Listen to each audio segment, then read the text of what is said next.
Let us wait for 3 or 4 more minutes because people are still joining us.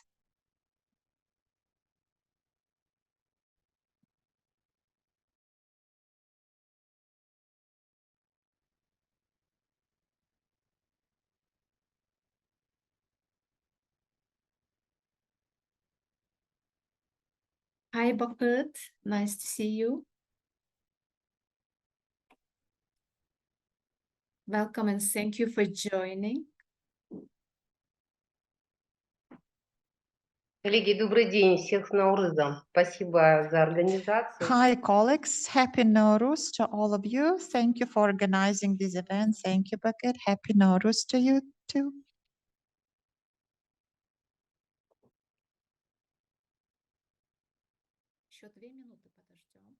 Let us wait for 2 more minutes and then we'll start.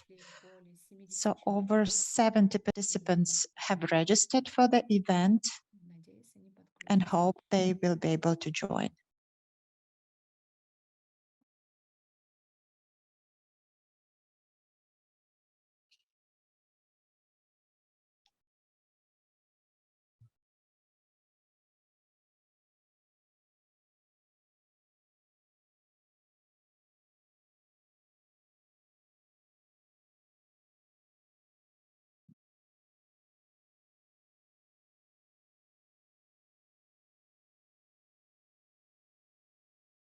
Спасибо, Оля.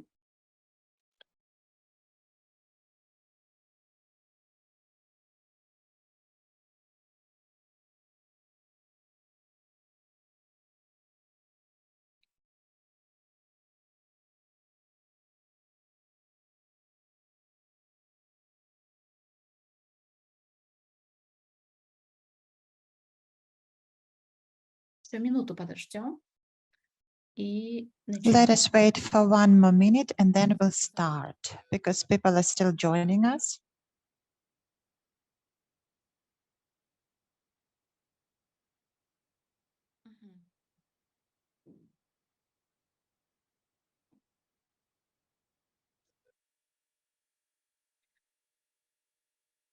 Давайте потихоньку уже Okay.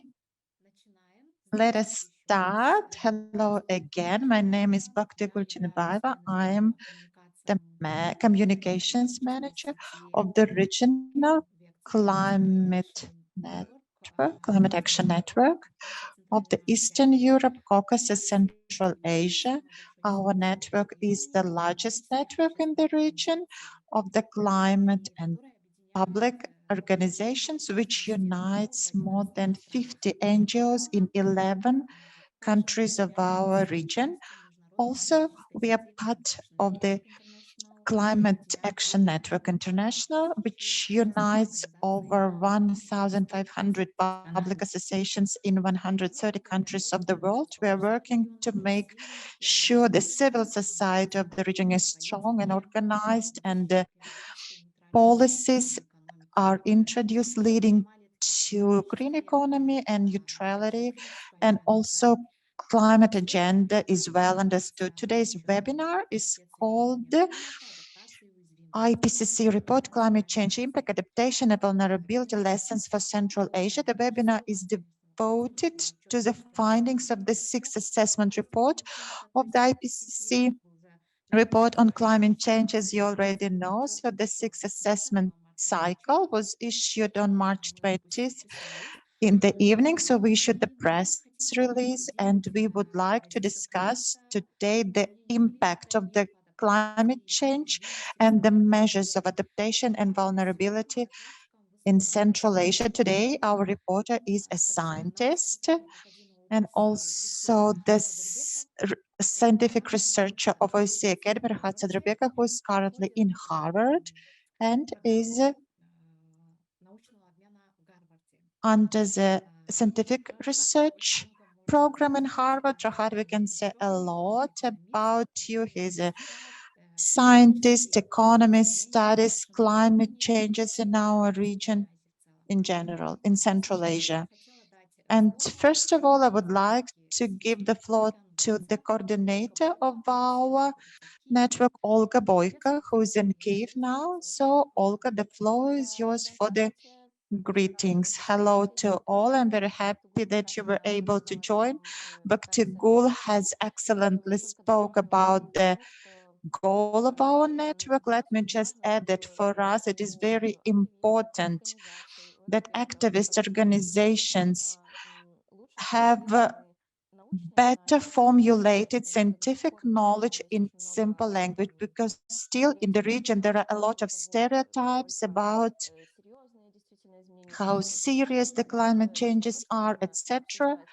So it is not time to discuss. The actions should have been taken yesterday, and we are very happy to popularize the science in such a way through interesting experts, so that you can also in your activities, in your materials, to use the knowledge of IPCC as a basis for your communication and for your talks with the residents of your countries, etc. That is why this is our mission, and hope with the time more and more reviewers from Central Asia, from Caucasus and Eastern Europe will appear, more authors will come who will write reports, because a great number of scientists write these reports, and usually 1 or 2 people from the region, and also there is a separate chance to provide reviews.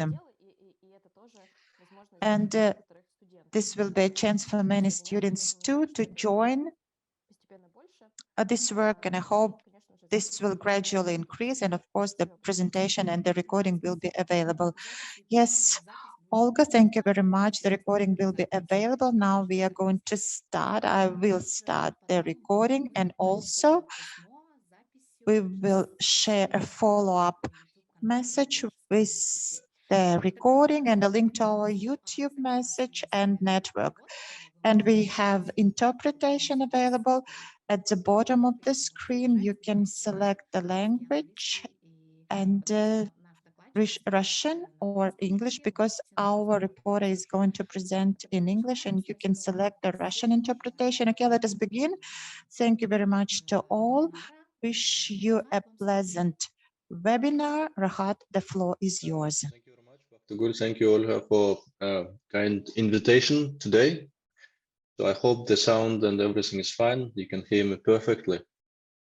So, as you have seen, the topic of the presentation is IPCC report number 6 now, climate change impact, adaptation and vulnerability, lessons for Central Asia. So before we start, I would like just briefly outline kind of what we know from the report already. I mean, if you've been following for the last 4 days now, 3 days now, actually, what the main message of the IPCC report, you have seen that this chart many times. For those who have not seen it yet, I'll just kind of reiterate and show what we actually are talking about. So the latest IPCC report is vocal, and there is no basically compromise. There is no place for any doubts. It says clearly that we can tell that there is a high confidence, high or very high confidence that the climate change will have severe negative impact on the all sectors of the human activities. For instance, there is evidence, strong evidence on physical availability of water, food production, health and well-being, which also includes mental health, migration, meaning displacement of people in certain areas, and also the big impact in cities. There will be flooding, damage to infrastructure, and this all also is accompanied by loss of biodiversity, damage of ecosystem services. And this is, as you can see, this is either high confidence mostly or very high confidence. So the message is clear. The climate change has led so far to adverse and huge negative impacts around the globe. Of course, there is no way we can summarize this large report in a few minutes, but this is just to give you a context before we start talking about Central Asia. And this is chart probably another kind of main chart probably you have seen, if not just to show you that there are three scenarios we are trying to describe here. So on vertical axis, we have gigatons of CO2 equivalent, basically emissions, how much emissions we produce per year as a species, as a humans. And on horizontal axis, we have basically the time. So these two scenarios, favorable scenarios, are limiting greenhouse emissions by 1.5 centigrade and 2 centigrade. And the red kind of scenario here, what we see here is implemented policy.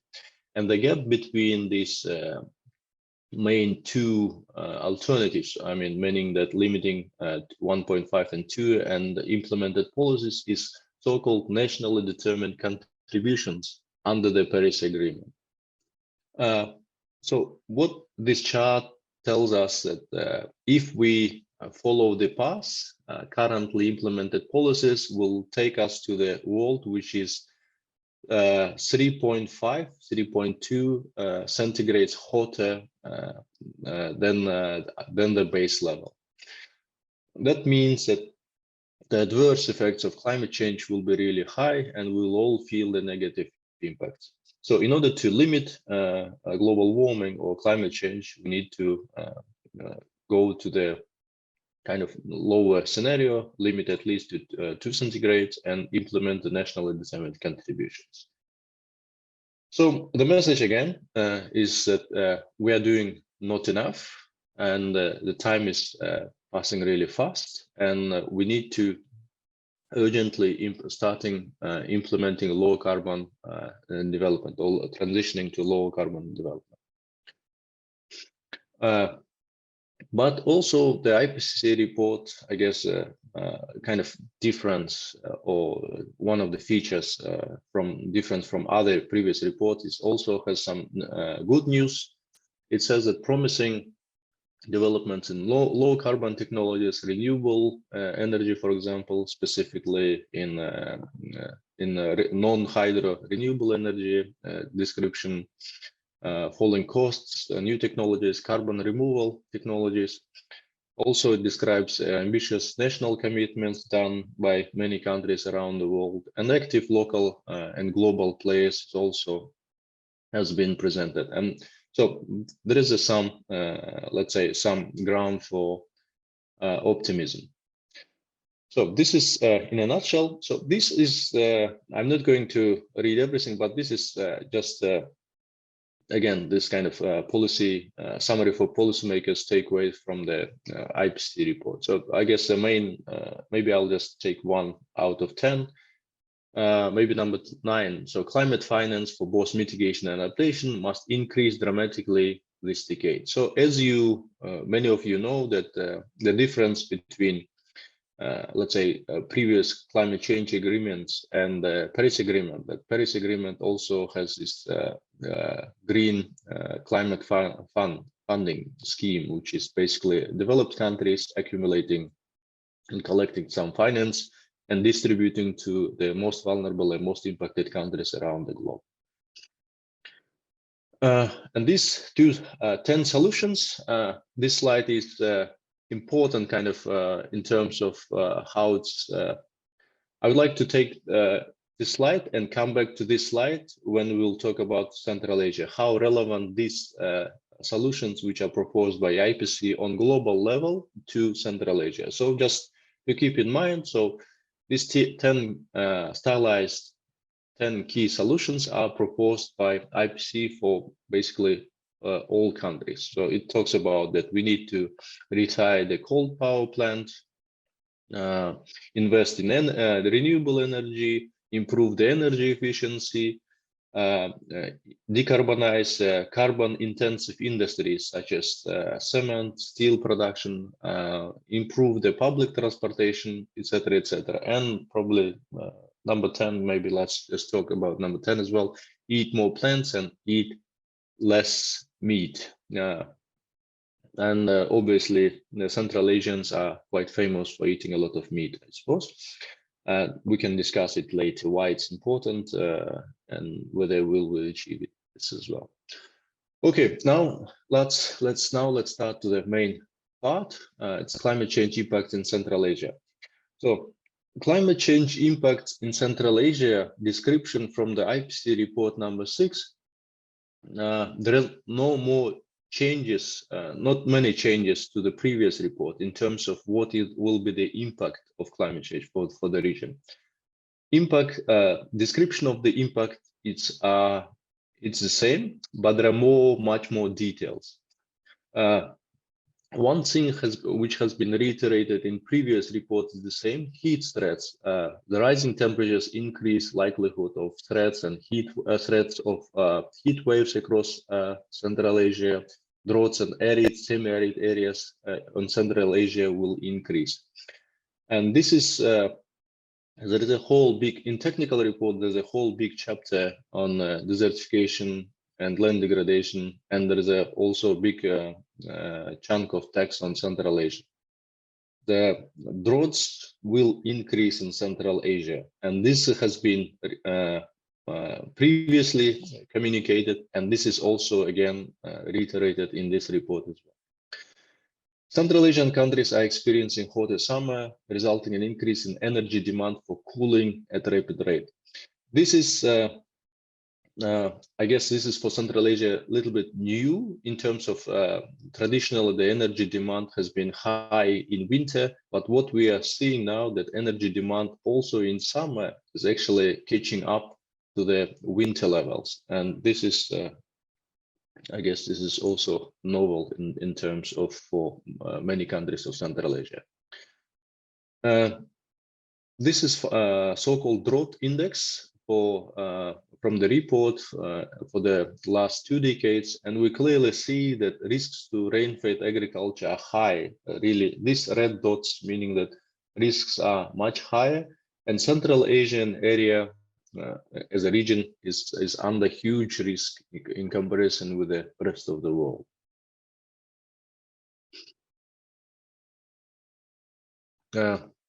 And the second impact, which also has been stipulated many times before, is water stress. And it's been well documented around the whole part in many parts of Central Asia. There is a mass loss of glaciers, huge and fast shrinkage of glaciers in 2006 and 2016, which resulted in instability of water resources supply. And this has been documented with high confidence. At the same time, in addition to climatic drivers, there is also so-called socio-economic changes that have created water stress conditions, such as increase growth of population, growth of demand for agricultural, irrigation, etc. This, in combination, these two have increased the water stress in the region.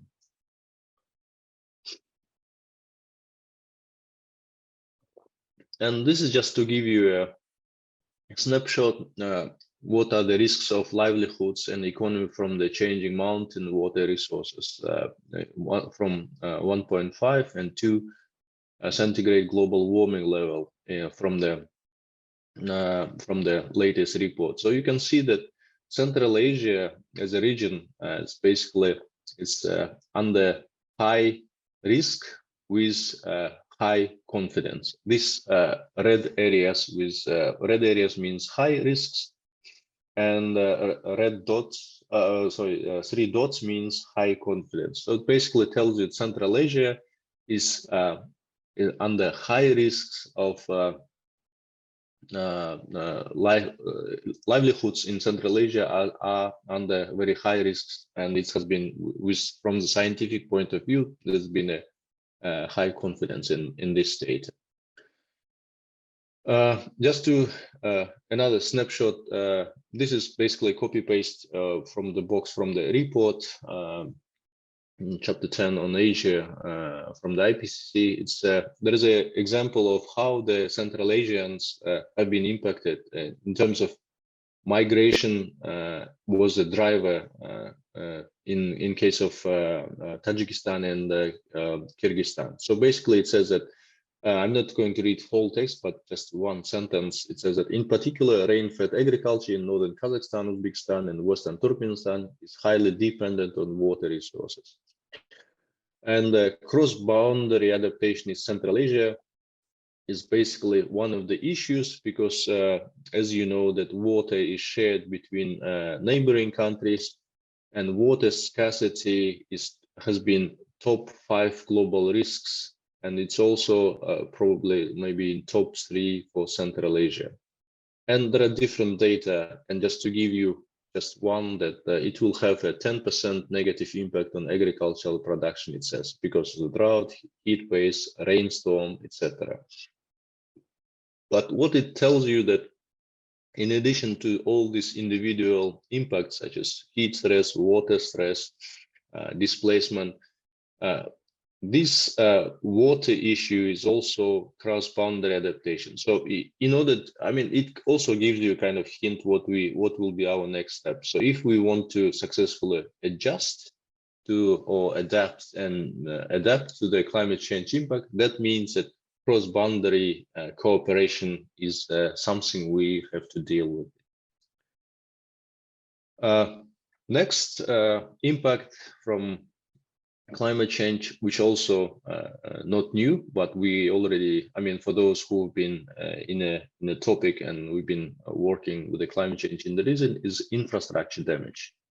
So infrastructure, there is a clear evidence that there is a direct losses to the damage to infrastructure, disruption of services affecting supply chain in Central Asia. In addition, it's also climate change led to strains on healthcare infrastructure through the increase of vector-borne and waterborne diseases, undernutrition, mental disorders, etc., natural hazards, flooding, heat waves, etc. So infrastructure damage is well documented, and also we can talk about infrastructure damage in different ways. In terms of, for example, roads has been affected. If you talk about floods, energy infrastructure, for example, hydropower stations has been affected also by rapid change in water supplies through the large glacier melts, etc., etc. So damage to infrastructure is real, and it's happening really fast. Displacement is something less discussed, I guess, but it's also happening, and this is something we need to get, I guess, to get adjusted, because it's going to increase. So our prediction, or at least prediction from the IPCC report, and our prediction as a scientist from reading different scientific papers, so we can predict that probably the displacement or migration due to climate in our region in Central Asia will increase. For example, here is a case of Hatlon, in Tajikistan, which triggered actually about 5,000 new displacement. Landslides in Jalalabad in Kyrgyzstan has led to about 5,000 new displacements again. So as natural disasters and impact of climate change intensifies, the migration or displacement of people will increase. Food and agriculture is the key sector which will be affected by climate change. Climate change related risks to agriculture, food systems are progressively escalating, has been escalating for the last 2 decades. And the effect of the climate change on agriculture is different. Well, I'll show you what I mean in a moment, how it's different, but basically there are different findings. Some findings are positive, some findings are negative, etc. Asian urban areas are considered high-risk locations from projected climate change, extreme events, unplanned urbanization. And why urbanization is very vital for Central Asia, because that we see that urbanization kind of is happening really fast. At the same time, urban areas are responsible for most of the greenhouse emissions in our countries, but at the same time, least prepared urban areas are in Central Asia in terms of both adaptation and mitigation. So this is again from the IPCC report. So we see that the different agricultural production predictions. So for wheat, for example, in West Kazakhstan, it's almost 2% decrease is predicted in terms of crops. For barley, it's a decrease about almost 5%, etc. So you see that for example, if we take semi-arid subhumid regions of Kazakhstan, crops will be increased. For Tajikistan, it's varies. For example, for potato, we see that there is increase. For cotton, we see decrease. For wheat, no change. Kyrgyzstan, for crops, we see increase.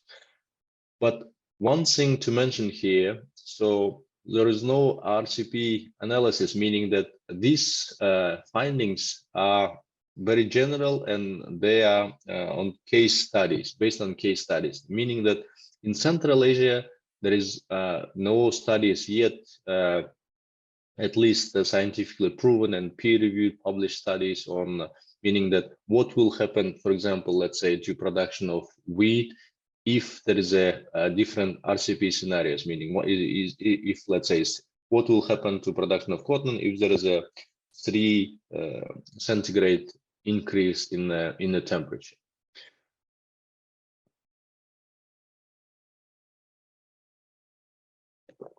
So again, which sectors will be most affected? Kind of reiterate, summarize. The most sectors affected will be agriculture, food production, urban areas, energy systems, infrastructure, and healthcare will be top 5 sectors which will be the most affected. Of course, there are other sectors will be all affected as well, but immediate effect or most pronounced effect will be in these areas. So now let's talk about vulnerability. So we see that there is a huge negative impact is coming. And vulnerable, how vulnerable are Central Asian countries? Vulnerability is basically a function of impact and adaptive capacity, meaning, so even if there is a high impact, maybe you have capacity to adapt well. But Central Asian countries unfortunately have low adaptive capacity to climate change, meaning that economic costs are high, adaptation plans are not well articulated, and we also have high dependence on natural ecosystems. For example, rain-fed agriculture or natural grassland-based livestock production, for example. And low political priority, at least for the last 30 years since independence, has been climate change has been, or climate policy in general has been kind of at the back of the, always was at the back of our political priorities. And this is one of the kind of vulnerability indexes. So this is ND gain matrix, which actually shows you resilience of countries. So on the vertical axis, we see the vulnerability, and on horizontal, we see readiness. So how countries are ready to kind of to counter effect the climate change effect. So what we see here that countries are vulnerable and readiness is varies. So the highest readiness by Kazakhstan, which is basically due to the higher economic situation, the higher GDP per capita, let's say, and the other countries are much lower there. So what makes it vulnerable? So, and then we see here on this graph, again, this is from IPCC. So I should have mentioned it in the very beginning. So all of the graphs and figures, data from IPCC, unless it's stated otherwise, right? I have added some new graphs, but if it's different from IPCC, then the source is clear there. So you see here, this is blue one, blue dots is blue bar, sorry, it's fossil fuel industries, and yellow orange one is net CO2 from land use and forestry, and gray one are the CO2 emissions. So here, what we see here for Eastern Europe and West Central Asia, most of the emissions coming from fossil fuel industry, and much smaller in net CO2 is from land use. For Central Asia in general, this is true as well. Most of our emissions come from fossil fuels, specifically from energy consumption and production, and which is based mostly from fossil fuels. This is interesting graph. If you look at this, this is the emissions and human development index. So the typical justification from many policy makers and our policy makers as well was that in order to grow and develop economies, we need to emit greenhouse gases. So we cannot sacrifice economic development in terms of, for example, human development. And in order to grow, we need to emit, right? This is still for some policymakers kind of argument. But when we look at this data, so you see in the middle is Eurasia, it's blue. Hopefully you can see my cursor.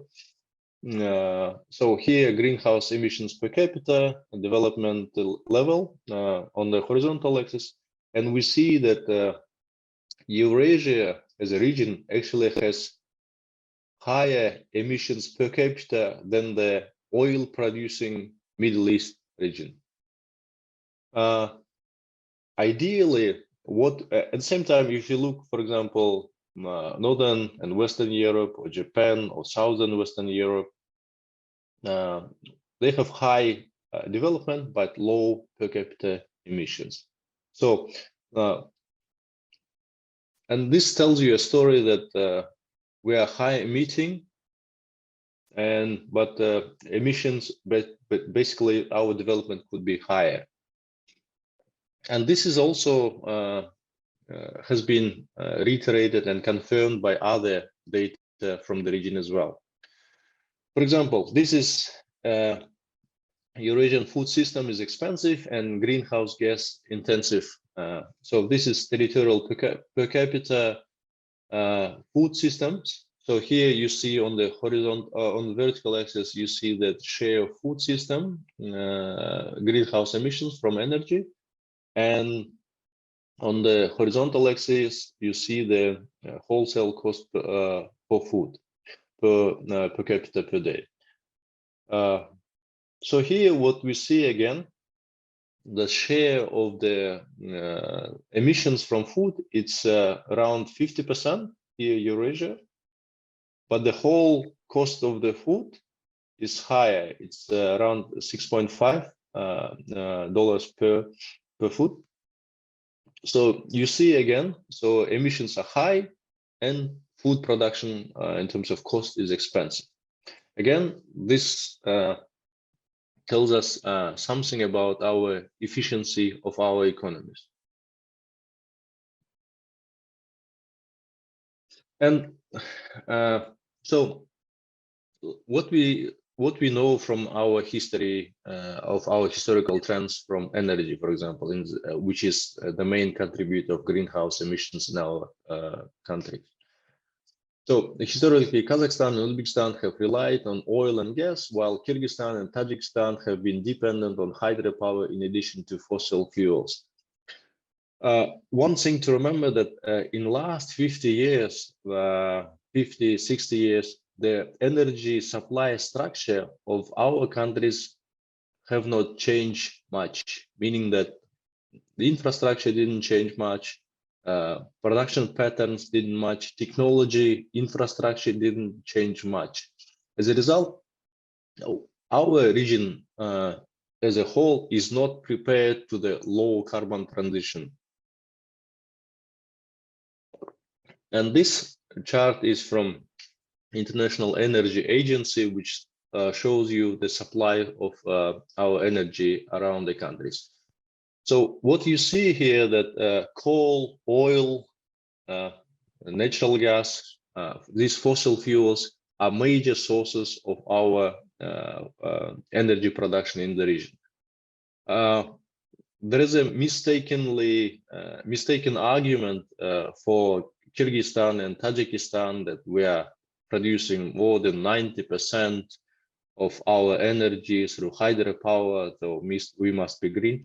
But it's only production. But when we talk about whole supply, meaning that not only what we produce, but also what we consume, we see here that in fact that, for example, for Kyrgyzstan, oil production and coal production is basically taken together are larger than production of hydro.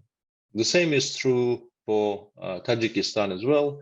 Coal production is on the rise since 2010. Oil production as well is rising as well. Not mentioning other two petrostates or fossil fuel rich countries such as Kazakhstan and Uzbekistan as well. So this tells us that basically our region is not green. Even the hydropower rich countries such as Tajikistan and Kyrgyzstan are not as green as they have been portrayed so far. So what about the other sectors? What about energy intensity and fossil fuel subsidies? So basically, energy intensity means that how much energy our economies consume in order to produce $1 of GDP. On this graph, you can see all countries around the world, and then these red triangles are Central Asian countries. So what we see here that, for example, let's take Kyrgyzstan, country, I guess small country in Central Asia, and then we'll talk about other countries also. Fuel subsidies as a percentage of GDP is basically more or less or equal to the one which is in Saudi Arabia. And let me remind you, probably you don't need a reminder, but just reiterate the point. Saudi Arabia is basically a major oil producing country. So, and Kyrgyzstan has no oil and not fossil fuel exporter, but still we subsidized at the same level. Energy intensity is high. As you can see, most of the countries are about 5 megajoules per USD, and Central Asian countries are way off. Kazakhstan, not surprisingly, petrostate is subsidizing heavily, Uzbekistan subsidizing heavily, but at the same time, for all countries, what we see here that energy intensity is high. Energy intensity, the lowest energy intensity and lowest fossil fuel subsidy is actually in Tajikistan. And again, let me repeat, high water, and this is true for all factors. So if you take the water use intensity, meaning that how effectively we use water for our production, is the same. Central Asia is in top 10 always in terms of wastefulness of water and any materials you take. So this tells you again the story that Central Asia, as an economy, as a region, is very wasteful. And let's compare with energy intensity globally. So globally, you see here, this is dotted line here, and Central Asian economies are on the top. So high energy intensities in the region are partially explained by outdated infrastructure, lack of energy efficiency regulations, and limited investment. So the policy is not in place there.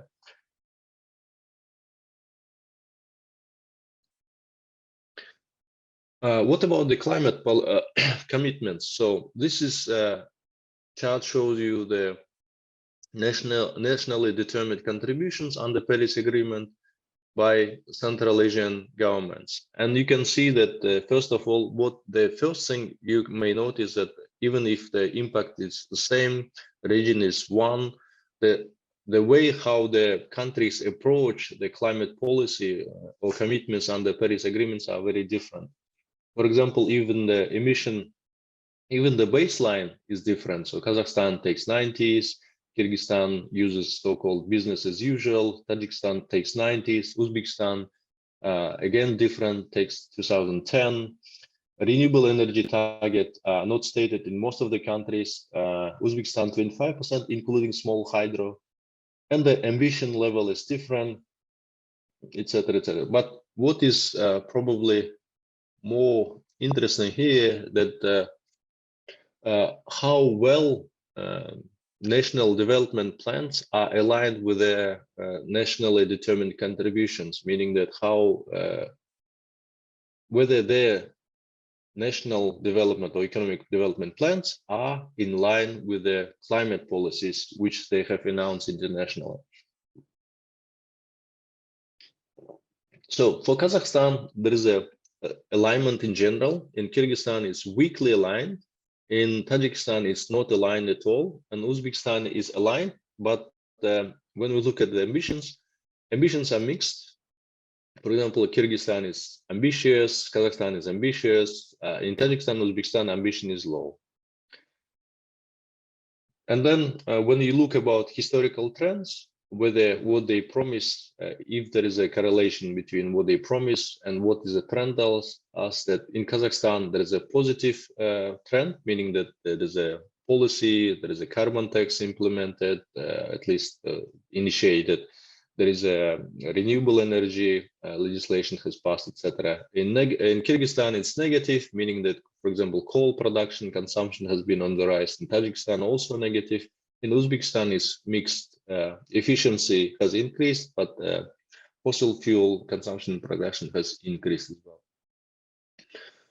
Now, probably one of the important topics. So, finance from Green Climate Fund. So, what we have, if we are so vulnerable and we lack resources, what is actually how much money actually our Central Asians got from the Green Climate Fund, which is a major Paris climate mechanism, right? We see here that Kazakhstan has the largest number in terms of total, 150 million USD. Then we see that Uzbekistan 110, then Tajikistan 90, Kyrgyzstan is 42, Turkmenistan is 2.3 million. Kazakhstan seems to be leading, but when you take a per capita look, meaning that per capita or per population, we see the different picture. We see that Tajikistan is actually has secured so far much more funding per capita than Kazakhstan or Kyrgyzstan, Uzbekistan, obviously in Turkmenistan as well. So interestingly, one thing to mention here, so what we see that Tajikistan has low energy intensity, has low subsidies for fossil fuels, and per capita has secured highest per capita financing from Green Climate Fund. And this is true for, this data was collected in January this year.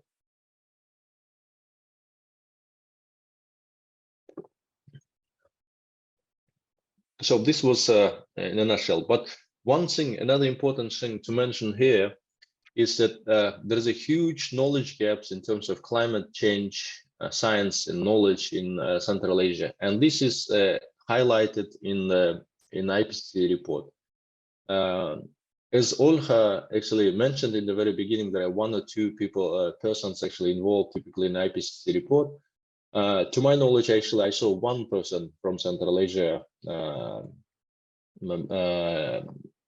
Alisher Mirzabayev was lead author at one of the chapters, and but seeing that the IPCC report highlights and Asia report specifically highlights that there is a lack of data on Central Asia. So this is a table from chapter number 10. It says that basically we don't have any information on Central Asia, for example, sectors and subsectors where behavioral aspect adaptation have been assessed.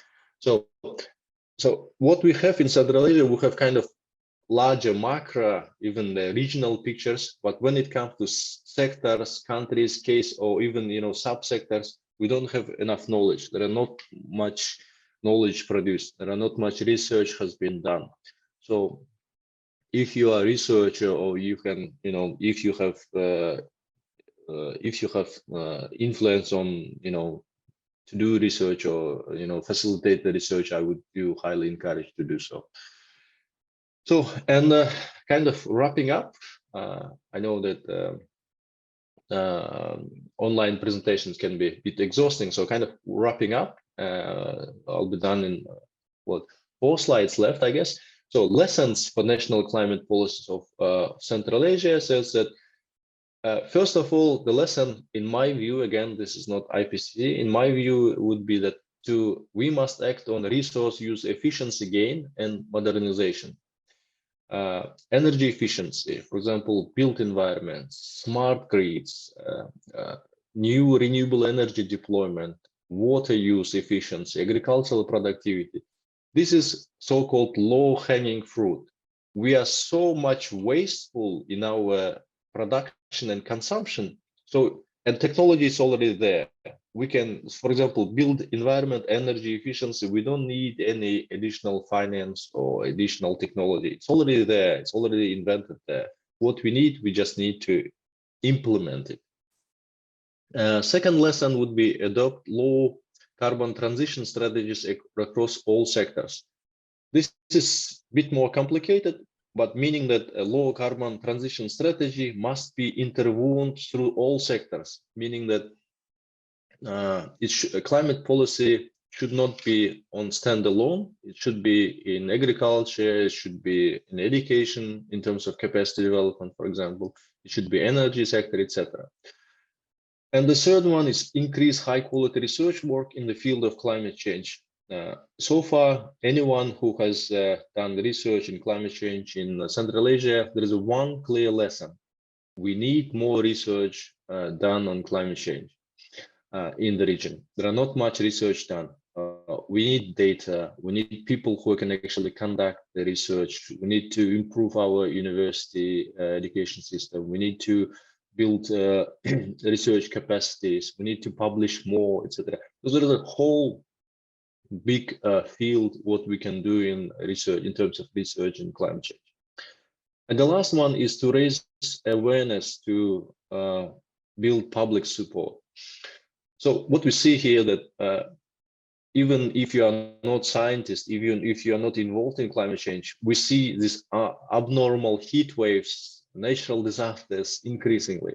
But at the same time, the public awareness is rising, but it's rising very slowly. So I would suggest that the activities to raise public support would be very important. Just to give you one lesson, not one lesson for the Central Asia opportunities. This is again from IPCC report. So this about technology. Traditionally, the opponents of renewable energies would say that renewable energy is not feasible, it's economically expensive, the costs are high, etc. And this IPCC report is actually compiled the data of the cost for different energy sources. So you see photovoltaics, offshore wind, onshore wind, concentrating solar power, battery, passengers vehicles. And these gray areas are the fossil fuel costs. So meaning that, for example, photovoltaics production, how much it would cost, and this is falling cost over the years. So we can say that starting from 2012, 2013, for example, for photovoltaics, the cost was the same as the fossil fuel cost. And the same is true for offshore wind and batteries for passenger electric vehicles. So what we see, I have marked these stars, the technologies which are relevant, highly relevant, let's say. There are all of them are relevant to Central Asia, but highly relevant are those. So, and all the data, physical data, geophysical data, what we have so far, it actually shows us that photovoltaics and offshore wind is onshore wind is highly relevant for Central Asia. There is a big potential. Other lessons for policy instruments for Central Asia would include that in terms, if you are policymakers, there are again 5 lessons or 5 instruments I would pay attention to. First is demand side mitigation options, meaning that, for example, phasing out fossil fuel subsidies. So we need to mitigate the demand. For example, if we want to decrease, let's say, energy consumption in summer, for example, right? Or in winter, we need to work on insulation. Second one is circular economy. Circular economy is basically about recycling, multi-purpose use of inputs of the production and consumption. So basically, we need to work on this one. The third one, carbon pricing. Carbon pricing or carbon taxing, trade in carbon system must be implemented, whether we want or not. Kazakhstan has initiated the emission trading system. For some time, it has been frozen now, but so far it's been, I think, in my view, at least, it was successful in terms of implementation and launch, let's say. So carbon pricing is coming, whether we want or not. For example, European Union has already implemented, announced a so-called carbon border adjusted mechanism, which is basically carbon tax for all incoming goods as well. So if we want to be, as a region, Central Asia, part of the international trade, we have to, or will be obliged to implement the carbon tax or carbon pricing. So I would suggest to do it earlier than late. And number 4 is we need to align national policies with climate policy at national and international levels. So currently, our national policies are not in line with what we actually promised to do in terms of climate policy. And number 5 is to use more actively global climate finance mechanisms. I have showed you numbers, but I think the numbers are still low. So again, I promised, you remember in the very beginning, these 10 key solutions. So in my view, these 5 would be the more relevant, or the much more relevant than the rest. All of them are relevant, but these 5 are more relevant probably. So invest in clean energy efficiency, retrofit decarbonized buildings. Most of the buildings, I guess, depending where you are in which country, around from anything from 60 to 80% of the buildings are old buildings with very high carbon rate, right? Carbon emitting rate or energy inefficiency. And then increase public transport, biking and walking. Unfortunately, trend in Central Asian countries that public transport use has been decreasing. Biking and walking is on the rise, but it's still neglected. Personal car use has been increasing. Land degradation is a big problem in Central Asia as well. And agricultural produce is also could be improved. So, and the last slide is that, again, summarizing that latest IPCC report reiterated the strong negative impact on climate change in Central Asia, and Central Asia is highly vulnerable, and yet there lacks deeper studies and policies to address the challenges. And low carbon transition in region will require joint effort between government, business, and households. This will be it from my side. Thank you very much. If you have questions, I'll be happy to answer. Спасибо большое, Рахат. Rahat, thank you very much. It's an excellent presentation, excellent report. I'm kindly asking you to stop presenting your report, your slides. If you have questions, Ola has questions, Bahid, and also I would like to read some questions from the chat. Maxim put a question. So which of the Central Asian countries is the most advanced in terms of climate policies? in your opinion? Я, наверное, на русском или на английском отвечать? Let me respond in Russian or in English. It's up to you. I'll probably answer in English, so to make sure that the translation is in the right channel. So who is more advanced in terms of climate policy in Central Asia? So we can, I mean, the climate policy is kind of multidimensional, right? So if we talk about, for example, renewable energy legislation, the most advanced country in terms of renewable energy legislation, carbon taxation is Kazakhstan. If we take in terms of securing the green climate fund per capita, surprisingly, at least to me, Tajikistan is a leader. If we take in terms of ambitions, how much we want to decrease, the most advanced is Kyrgyzstan, yeah, in terms of NDCs, you know, but you know, there is very different things to say something and to do something, right, to implement. So there is a big, so that would be my answer, I guess. Спасибо большое. Отлично. Thank you very much. A very good response, Bahit. You're the next, and then Michael. Yes, thank you very much. In fact, it is a very useful work because we do not have much information how this climatic policy is moving in Central Asian countries. So Rahat was speaking about trading system, which was frozen. It was frozen up to 2018. Now it's in effect, but this is one thing. But the other thing, it's not effective. We can say directly, it's the 5th national plan on emissions 2020-2025, and now they have 1.5 decrease of emissions in it.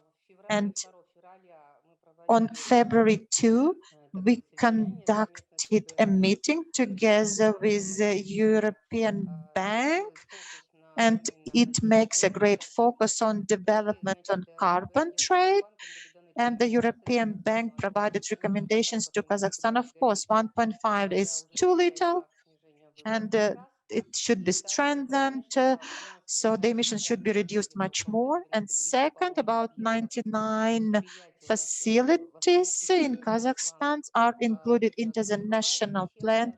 This is mining sector, chemical industry, but transportation and constructions are not included. And currently at this stage, European Bank and some other experts and a Ministry of Environment and Natural Resources, they require to start and expand our so emissions, reduce emissions. It's one of our advantages in Central Asia. We are the first in Central Asia. This is the clarification that I wanted to make. And secondly, regarding the IPCC provides some perspective on Central Asia, and it is good.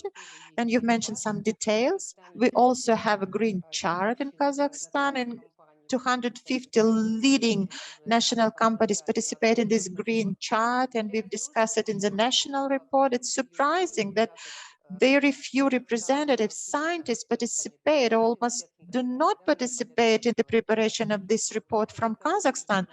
You named only one person. I think the representation should be increased. And in addition, you know that IPCC also has a number of committees past where scientists had to work. Unfortunately, I don't know how it's happening in other countries, and it will be good to know whether scientists are represented in UN and IPCC. So I participated in the meeting of one of the committees, but it's very difficult to be part of the committees, though the country submitted the candidates. We are not represented. Rahat, please keep this in mind when we speak about increasing participation of scientists. They should be promoted. The participation in such committees should be promoted where scientists are represented. And let me briefly inform that in Kazakhstan, as more or less we are integrating with the national climate policy. You know that currently this strategy is transferred to the Ministry of National Economy. On 28th February, the first thematic dialogue happened. Unfortunately, it was a closed one and we could not participate. It was a political event for state bodies to participate. Now they developed the action plan on this strategy. Probably it's good that it was moved to the national economies to somehow integrate with strategic planning. Of course, we will follow this process. And if Rahat, you have some information on participation of Central Asian scientists in this BASTA committee, or maybe Olga has this question, probably Rahat will answer this question. Thank you. I will try to answer. Thank you very much for clarifications. And it is for Kazakhstan. Yes, so I understand this 1.5% is too little. I understand it, but it's not only for Asia. Even in post-Soviet space, you're the only country who introduces carbon trade.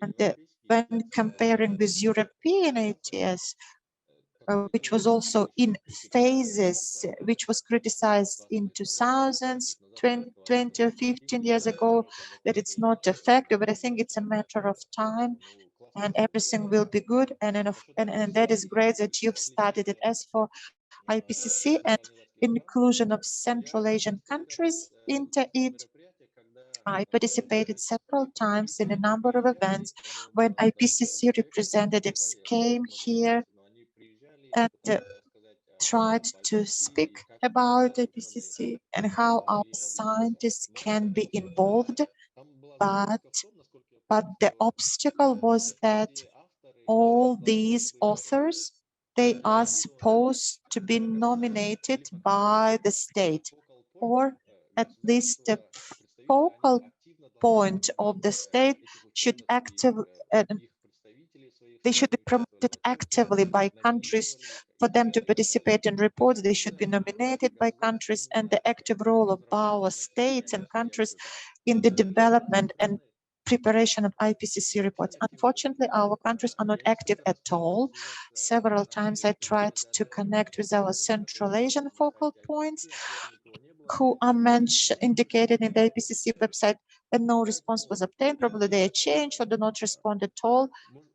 That is why the situation is kind of two-sided yet. Not enough researchers, not enough work, but what is much worse, our government, our state, they do not work enough on these issues for our scientists to participate in the IPCC work, for example. So this work is not represented, which are prepared in Russian or in Central Asian countries' language are not presented in IPCC. Only English works are presented in IPCC. This is all what I can say in response to your question. Thank you very much. Michael raised his hand, and we have several more questions from the chat.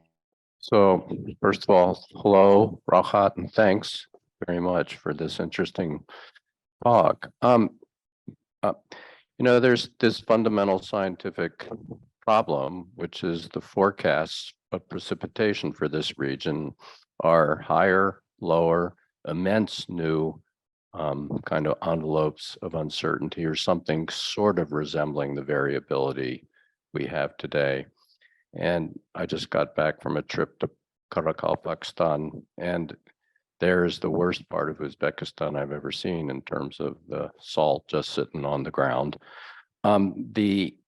Really the long-term need here is a complete rebuilding of the irrigation infrastructure. But I think there's a secondary lesson, which is what happened in California this last 4, 5, 6 weeks, which is a rich country with water infrastructure and water storage was completely overwhelmed. So after a 6-year or so mega drought, they couldn't capture all the water that then came down so quickly. So I think the water infrastructure problem is really perhaps the biggest adaptation issue, and how to build enough so we stop the waste, which will require government investment, because farmers are going to have to let their lands lie fallow in order to use efficient irrigation instead of flood irrigation. And then the plan for the kind of possible mega droughts, which are unpredictable but more likely.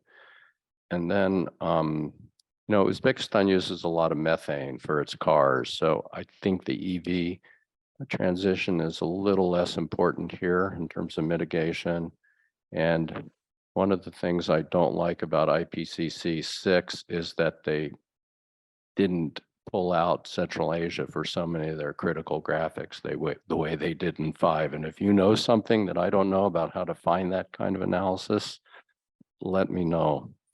And I'm also involved in another project where we're trying to promote Central Asian scientific capacity and regionally developed research agendas, but that's a different thing. So anyway, thanks. Hope to see you again, maybe in the summer, Rahat, if you're when I'm back and you're there. So thanks again. It's quite interesting. Thank you very much, Michael. Yeah, glad to see you again. Yeah, I hope to see you as well. Yeah, I mean, I completely agree that the variability of precipitation is a big issue. So this is, again, this one of the lessons for Central Asia, I guess, that to be, climate resilient, it's especially in terms of infrastructure, it's very important. As for the, the IPCC and Central Asia kind of focus, what I have found reading the IPCC report and the different international reports on not only on climate change, for example, for the ecosystem services, IPBS report, the ecosystem services and biodiversity report, global report as well. There is a problem with the making kind of calling Central Asia as a region. In different reports, sometimes it's called Eurasia, sometimes called East Europe and Central Asia, sometimes called Western Central Asia, sometimes called Western Asia. Sometimes it's I've seen the reports, international, well-established, well-published reports which call Europe and Central Asia. For example, World Bank, for example, uses this term. And obviously, Europe and Central Asia completely different animals. I mean, in terms of economic development and even in terms of climate, very different. And that so the best strategy so far, I find that, you have to read all in detail and go to specific studies. For example, there's a chapter on Asia and it has case studies and it specifically refers to Central Asia. But unfortunately, there is no like one chapter or subsection which just tells you, Central Asia and list. So that's how it is now. This is one of the things we need to work on it as a scientist. So to make sure that Central Asia is distinct and well represented in these reports. I said thanks again. Спасибо большое. Я вот читаю... Thank you very much. Now I'm reading a report from Telikana Ismailova, but she's raising her hand. Probably you can ask your question that she put in the chat. Thank you so much for this report, dear Rahat. It was very useful. I represent NGO movement, Berduino, Kyrgyzstan, and I want to give question. Do you learn some lesson from past? Because after Soviet Union, in Kyrgyzstan and Tajikistan, we have terrible uranium places. For example, in Kyrgyzstan, 92 places, and Mailisu included for 10 dangerous places in the world. Imagine. And second issue, lessons from business structure, because Canadian company gave a lot of terrible situation for us, disaster, and last government nationalized this gold company places control, but we lose 2 glaciers during this Canadian company work, and I think you should include also lessons from past and some dangerous cases in Central Asia, because it's influenced for all our security and for all vulnerable groups, women and children, and people who really live in these places. Could you plan research for next report this issue? Thank you.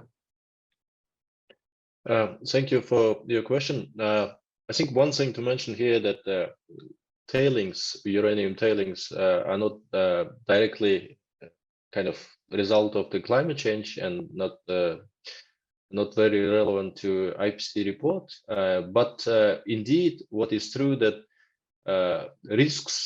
climate change increases the risks of outbursts of glacier lakes, which also increases the risks of outbursts of the tailings. And this is landslides, for example, in these mountain areas. Yes, indeed, it has been highlighted in some of the literature that climate change will actually increase the risks for minings, and these disasters.